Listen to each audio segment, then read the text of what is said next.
So, sweet Alice is here. She showed up. I had to take the blade off her in order to transport her, otherwise it was going to be like $600 more for permits and to get it on the boat and all that kind of stuff because we live on an island. There's the blade. So what I'm working on now is the pin that holds the main pivot on the blade is seized in, so he just unbolted it to transport it, which works fine for me, but I want to be able to pull the pin out and drop the blade wherever I want without taking the thing apart. So now I'm trying to fight that bolt out of there. It's rusted in pretty good. I don't have any acetylene right now, so I can't heat it up.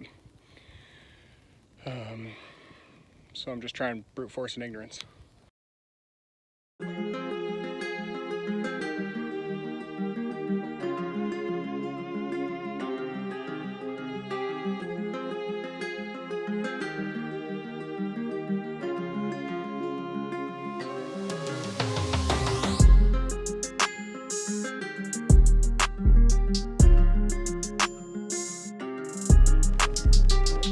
See here,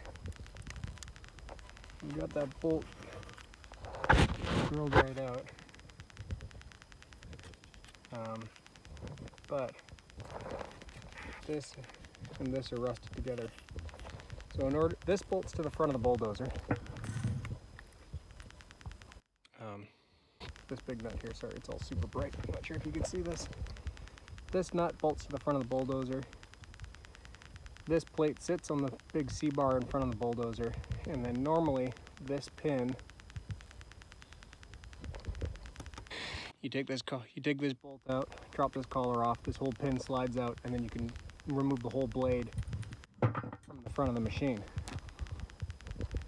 But that's not the case because that collar won't come off. I'm trying to get that out.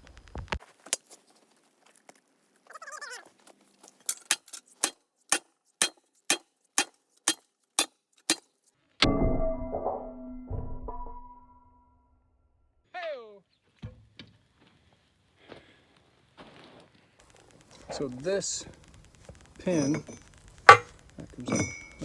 that big pivot point here goes on right here. Oh, sweet Alice. So right at the front, you can see where it was bolted or plated, and then it fits in here.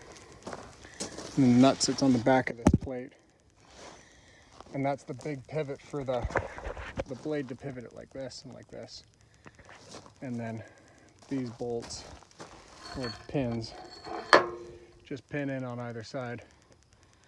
And that sets the blade this way. So the center pivot pivots it this way, and the pins on the side set it this way.